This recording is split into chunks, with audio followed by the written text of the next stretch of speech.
Hello again, everybody. I'm Scott Casper, and it's time to take a look at the news from USA Wrestling, the national governing body of our sport. Our coverage this week begins in Rio de Janeiro, Brazil, home of the 2016 Olympic Games and the recent Brazil Cup. A team of 10 Americans traveled to Rio for the men's freestyle competition and put on quite a spectacular performance. All 10 athletes earned a spot on the medal podium, while 4 came away with gold. At 125, former Boise State star Andrew Hochstrasser won 4 straight bouts, including a 13-7 win over Badrudanov of Russia in the gold medal finals. Former Wisconsin star Kyle Richel won 4 straight bouts for the gold, including a finals victory over Russia's Lampeza by a 13-7 margin. 2010 World Team member and former Ohio State NCAA runner-up J.D. Bergman claimed the top spot at 213. In the semifinals, Bergman picked up a fall over Canada's Sandu and then pinned Russian star Magomedov in the finals. Former NCAA champ from Lehigh, Zach Ray, well, he came home with gold at heavyweight. He won all 4 of his bouts in a 5-athlete round robin. The other 6 American wrestlers all won bronze medals, including Iowa NCAA champ Matt McDonough at 125, Junior World Silver medalist Joey McKenna at 134, high school star Logan Massa of Michigan at 154, high school star Anthony Valencia of California at 163, U.S. Open runner-up Clayton Foster at 189, and former Kent State national champ Dustin Kilgore at 213. We talked with assistant national coach Bill Zadek. Team USA had a solid performance. We took 10 athletes down there, including a couple of junior kids, and all 10 athletes medaled. We had 6 bronze and 4 gold. We beat 4 Russians head-to-head for the gold medals. So not the Russian strongest team, but they always bring quality athletes to events. So we're really excited about our progress. There's still a lot of work to be done, but look good, and excited to get down and see Brazil and set a precedence for Team USA winning. Great performance. Like I said, we're encouraged by the progress. A lot of work to do, but it's good to go to Brazil and establish the United States is winning a lot of gold medals when we're there. The greater the experience and the knowledge base, the more solid they're going to be as a competitor. Now let's go to Nice, France for the 40th edition of the Henri Daglin Challenge. A small group of U.S. men and women entered the freestyle competition, and some came home with gold. 3 of them, in fact. 18-year-old Aaron Pico continues to impress on the senior level, winning 5 straight and the gold at 143. Pico took care of junior world silver medalist Bernishvili of Georgia 10-5 in the semis, and then knocked off 2013 world champ David Safarian of Armenia in the finals 8-5. Pico was also named the Mat.com Wrestler of the Week for his outstanding performance. In women's freestyle, 2-time world medalist Helen Maroulis was the champ at 121. She won 4 straight bouts by tech fall, including a 14-4 tech in the finals over Hungary's 2013 world bronze medalist Amis Barca. 2013 World Team member Victoria Anthony also won gold at 105, scoring 2 tech falls and a pin before shutting down France's Julie Sabati in the finals 10-0. Nice job by one and all. Well, this week, USA Wrestling's Richard Emmel joins us for his new 5-pointer, looking at his top 5 Division I college wrestling teams this year. Let's take a look. Welcome to this week's edition of the USA Wrestling 5-pointer. Richard Emmel here. I'm going to count down my top 5 teams in the NCAA ranks this season. I'm going to start things off at number 5. Going to go with the University of Missouri Tigers. Missouri, they're returning a national champion at 197 pounds in Jaden Cox.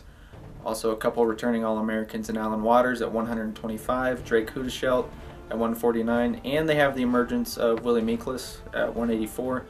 And if they can solidify the rest of their lineup, shuffle things the way they want, they could be a top 5 team at the end of the season, even push for a higher spot on the podium. At number 4, I'm going with the Cornell Big Red. You got a couple national title contenders there in Nashon Garrett at 125 pounds and Gabe Dean at 184. You also got guys Real Buto, Villalonga, Palacio, Gray. They're a solid team up and down the lineup. Moving on to number 3, going to have the University of Iowa. You got your Hawkeyes there. 4 returning All-Americans, Clark, Evans, Burak, and Telford. You also got some young guys trying to step up and fill that All-American spot in Gilman and Brooks. Very solid dual team. Right now I have them sitting at number 3. Definitely have a shot to win the national title come season's end. Number 2, Ohio State Buckeyes. And the only reason they're not number 1 right now, in my opinion, is the injury factor and a little uncertainty in a couple of their weights. But you got 3-time NCAA champion Logan Stieber here. Obviously, favorite to win his 4th. His brother, also an All-American, and Hunter Stieber. You have a couple freshmen stepping in the lineup that big things are expected of them. Nathan Tomasello, 125, Bo Jordan at 165, and Kyle Snyder at 97. Again, key for them is staying healthy, and they'll definitely push for the national title come March. And my number 1 team right now, Minnesota Gophers. 5 returning All-Americans: Chris Dardanes, Nick Dardanes, Dylan Ness, Logan Storley, and Scott Schiller. Right now the most solid team up and down the lineup, and they are my top team as it sits right now. And there you have it. Back to you, Scott. Thanks, Richard. Fans, stay tuned. We'll be back on the other side of this timeout.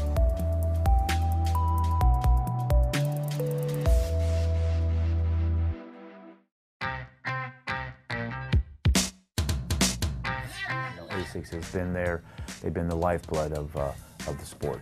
It's been a long time, and they've been at the top of the game every year, forever. And I'll tell you what, now that I think about it, maybe that's where I've gotten my inspiration, because you know, I always want to be in the top of my game in wrestling, and I think that's where ASICS is and wants to be as well.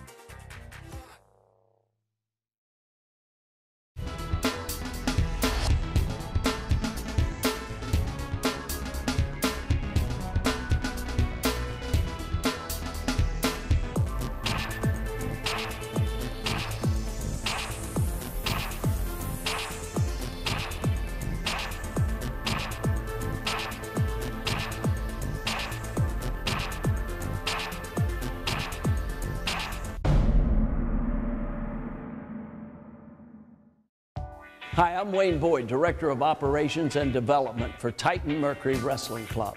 The club was founded to help wrestling worldwide, especially at our senior level, of course at the collegiate level and the high school level. But the most important level for Titan Mercury Wrestling Club is the kids level. And these are some of the guys today that will be tomorrow's Olympic champions. Let's hear it, guys. Titan Mercury! That's Titan Mercury Wrestling Club, San Marino, California.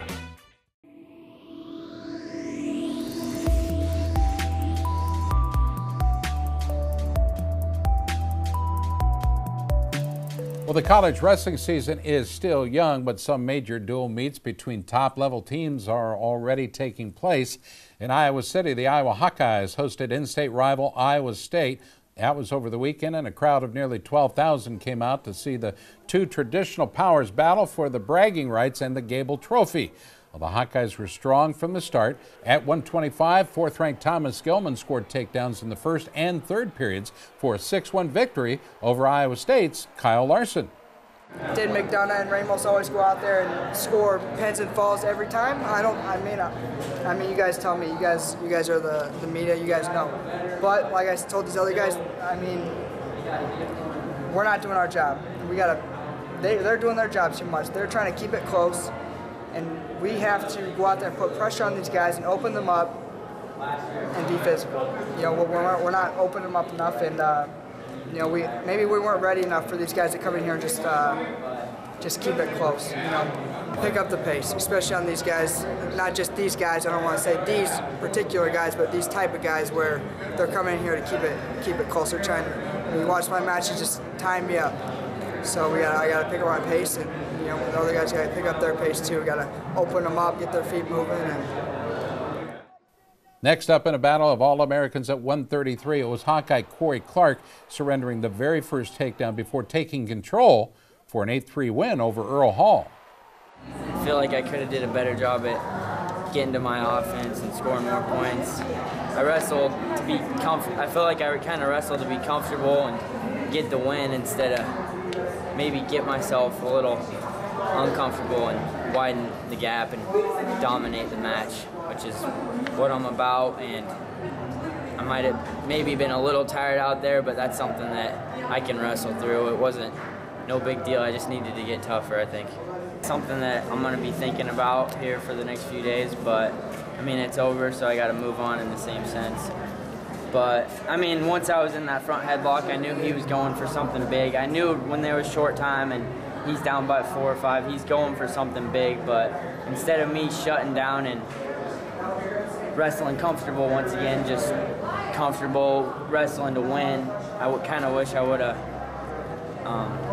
just kept going, kept scoring, kept moving, snapping, faking, just keeping my pace, because I was tired, but I know he was more tired than I was. Well, the Hawks took the next 3 with victories from Josh Jeva at 141, Brandon Sorensen at 149, and Michael Kelly at 157. Well, the Cyclones finally got on the board at 165. That's when All-American Mike Moreno took a 6-3 decision over Nick Moore. Iowa fired back with a win at 174, where All-American Mike Evans downed Tanner Weatherman 7-4, and Sam Brooks kept the home crowd happy with a 9-1 major at 184 over the Cyclones' Leyland Witherspoon. Two-time Cyclone All-American Kyvan Gadsden locked up a near-side cradle to pin Iowa's Chris Claprod in the third period at 197, but the Hawkeyes All-American Bobby Telford closed out the duel with a big pin over Queon Smith. The final score, 28-8, Iowa. Here's head coach Tom Brands. Ask 11,800 people what they thought. You'd probably get a pretty good, because they're so educated, you'd probably get a pretty good answer, and I'll probably give you the same answer. I think it was workmanlike. I think it was a little bit ho-hum maybe. I think we left some team points off the board because we're not capitalizing on major decision opportunities. And you know, even if we're winning by 3 at the end there, 4 or 5, you say, well, you got to score 8 to get a major. I think you do that by getting the ball rolling earlier, end of the period stuff. And the thing is, we're going to see this down the road. There's a lot of teams that wrestle that way, and you know what? They're gonna strike at the end of the period. They're gonna frustrate you. Evans got frustrated a little bit. We hung in a lot of stalemates. I mean, front headlocks, where you're hanging, throwing your elbows in instead of running the angle and going 2 different ways, 2 different directions, and getting a guy where he's dizzy. Cyclone coach Kevin Jackson joined in. We got a good team. We have a good team. We didn't perform real well here, but we got a good team. We're gonna be fine as the year continues to roll out. And I think Kyvan, as well as the coaching staff, just felt like there were a couple performances in there that weren't indicative of who we are, and what we want to become. And so it was a little disappointing. And I think he watched his buddy Leland, and he watched Keon, and I think a couple other guys could have pulled a couple matches out, and you got to win those matches. So a couple things we got to get better in. Guys got to listen a little better while they're out there. Another battle between top powers was held in Minneapolis Saturday, where the University of Minnesota played host to Oklahoma State. Although it was close early on, the Gophers took 6 of the 10 for a 19-15 victory. J. Rob's team had 3 consecutive victories to get things going. Victories came from All-American Logan Storley at 74, Scotty Schiller at 197, as well as Brett Farr at 184. Meanwhile, John Smith's Cowboys rebounded with a win at 285 by Austin Marsden, and at 125 from Cowboy Eddie Clamara. He pinned Sam Brankel to tie the score at 9. While the Gophers relied on the strength of the Dardanes brothers and top-ranked Dylan Ness to close it out, and they did just that. Chris Dardanes dominated Brian Crutchmer 20-8 at 133, and Nick Dardanes beat freshman Dean Heil 9-5 at 141. Well, the Cowboys stayed alive with a Josh Kindig win at 149, but top-ranked 2-time NCAA finalist Dylan Ness shut the door when he defeated Anthony Kalika 6-0 at 157. The night ended with a win at 165 from Oklahoma State's 2014 NCAA champ Alex Derringer, but it was not close enough to upset the Golden Gophers of the University of Minnesota. We'll take a quick time out. Stay tuned. You're watching USA Wrestling Weekly.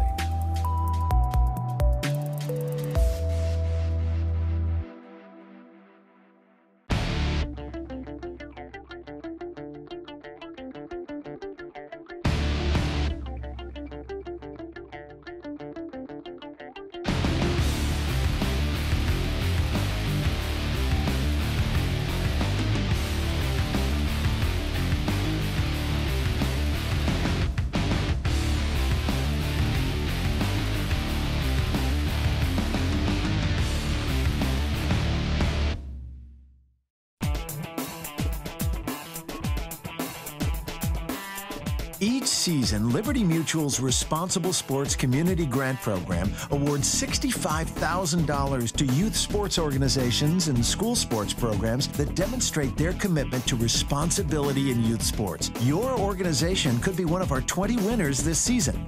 It's easy. Simply visit responsiblesports.com and click on the Community Grant Program. Administrators register their organization with the program, then reach out to rally parents, coaches, and team supporters to log on and review either the Responsible Sports Parenting or Responsible Coaching Guide. Then complete the quiz and showcase your mastery of the concepts. Every successfully passed quiz is worth a point that you can credit to your favorite youth sports organization or school sports program. Connect with friends, family, and neighbors to rally more support. The teams and schools with the most points at the end of the grant period win. It's that simple. Watch the leaderboard throughout the grant season, then rally more of your supporters to increase your totals. Liberty Mutual is committed to celebrating and championing youth sports and to financially supporting organizations that demonstrate their commitment to responsible sports.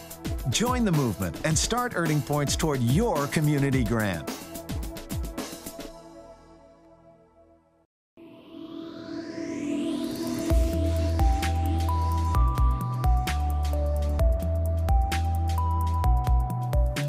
Now let's go to Troy, New York, where the Flo Premier League held its second professional card alongside the popular Journeyman A6 Northeast Duels.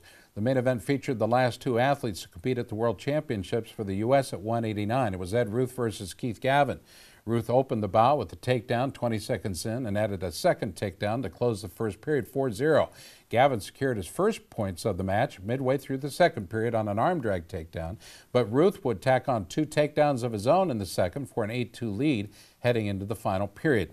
Gavin closed the gap quickly, securing a takedown, leg lace, and push-out to cut Ruth's lead to 8-7 with 30 seconds remaining on the clock, but Ruth countered a late Gavin shot attempt for a 10-7 victory. Ruth also defeated Gavin in an epic three-match finals series at the World Team Trials in June, 2-1. They've now wrestled 4 times, with Ruth holding the advantage 3-1. I feel like I performed as best as I could. You know, I'm just throwing a lot of my training in there that I've been doing over the past couple months. I feel like I started out strong. I kind of wanted to hold my lead, but, you know, against somebody as seasoned as good and as good as Gavin, it's kind of hard to do that, you know, because you got to expect some tricks in there. I felt like, you know, I had to put it all into my legs. I just had to fight it and turn the other way. I felt like if he got that last turn, everything would have been tied up. And, you know, he could have actually took the lead there if he could have got that second turn, because once guys get leg laces, they tend to keep going. I didn't want that to happen. So, you know, I was just like, it was more like, you know, I was like, okay, my leg's gonna pop, and I guess my knee's gonna pop. Prior to Ruth versus Gavin, 2 stars from the UFC returned to the mat. In FPL 2 co-main event, it was former Michigan State star Gray Maynard, the bully. He opened up his offense to defeat former Bloomsburg standout Dennis the Menace Bermudez at 165. Maynard showed off some top-level transition wrestling and some solid leg attacks for an 18-9 victory.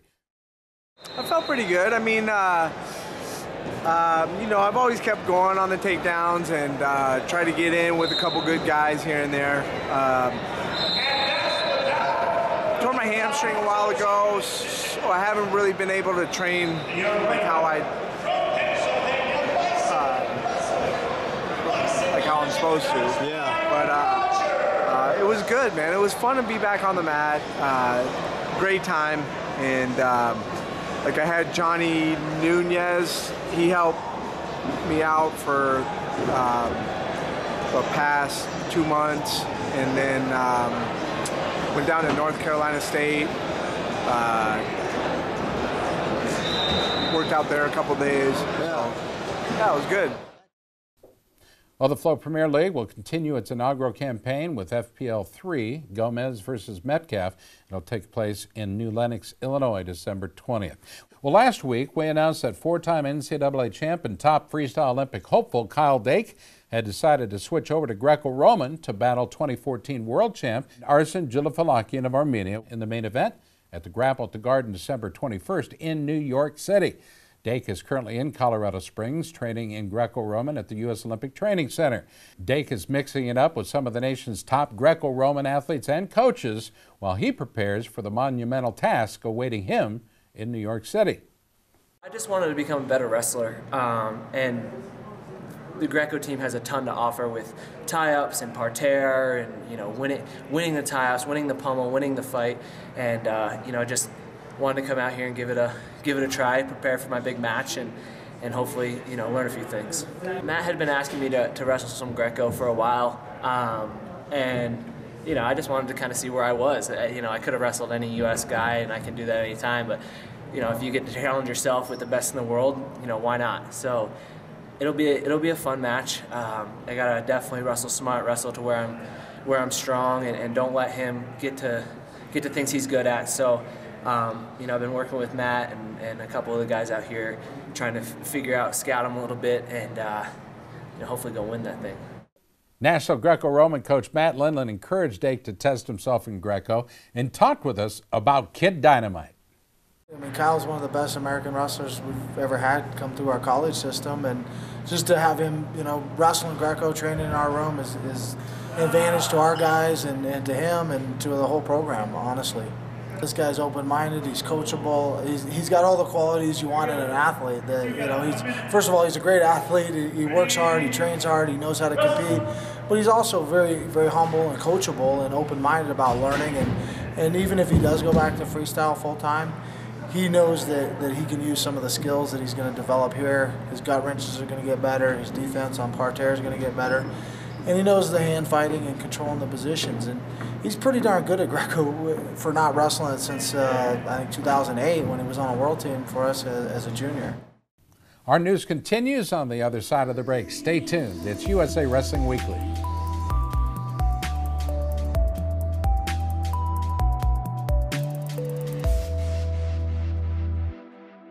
There comes a point in your life that determines who you are, whether you will lead or follow, whether you will fight or give in, whether you will win or lose,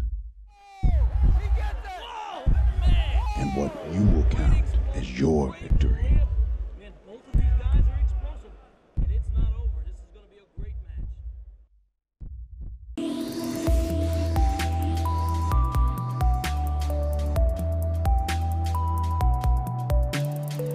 Well, United World Wrestling President Nana Lalovic of Serbia has once again been named among the top innovators in international sport by Sports Business International. The Serbian leader was ranked 9th this year, a jump of 11 spots from his previous ranking of 20 just a year ago. He took over as the president of the International Federation for Wrestling in February of 2013 and has since led last year's successful campaign to return wrestling to the Olympic Games. In 2014, Lalovic built on that success and made good on a series of promises to reform the federation. Sitting at number 3 was President Thomas Bach of the International Olympic Committee for his well-received Agenda 2020 and other improvements on the Olympic scene. Ranked 4th was Josh Harris, owner of the New Jersey Devils and the Philadelphia 76ers. Harris was a wrestler in his youth and was inducted into the National Wrestling Hall of Fame as an outstanding American. USA Wrestling would like to take this time to send out condolences to the family and friends of Ohio State student-athlete Costa Karageorge, who was found dead in Columbus, Ohio, just this last weekend. The 22-year-old from Worthington, Ohio, competed on the Ohio State wrestling team for 3 years at heavyweight and was also a member of Ohio State's football team, joining the Buckeyes this year as a walk-on at defensive tackle. Karageorge won 35 matches while competing for Ohio State as a junior in the 2013-2014 season, including 3 open tournament titles. He was starter in 2 of Ohio State's dual meets in 2013-2014 and also competed for the Buckeyes in the 2013 Big Ten Championships. Karageorge was reported missing by his family and friends for a number of days before his body was found. The tragedy has affected many of those in the wrestling family, and we will continue to keep them in our thoughts during this difficult time. All right, wrestling fans, it's time for our USA Wrestling Photo of the Week contest. The pictures are sent in by wrestling families and fans from around the country. They're also being considered for our photo contest page in our USA Wrestler magazine and our USA Wrestling Facebook page. This week's photo was sent in by Denise Stevens, showing her 5-year-old son Tyler of the Laurel Boys and Girls Club Wildcats in Maryland. Here's young Tyler showing the intensity and determination that all wrestlers possess. Don't forget, you can have your photographs considered for USA Wrestling's photo contest simply by emailing them to Gary Abbott at gabbott@usawrestling.org. Well, that'll do it for this week's show. It's the holidays. From all of us to all of you. Thanks for watching USA Wrestling Weekly. I'm Scott Casper. Have a good one, everybody.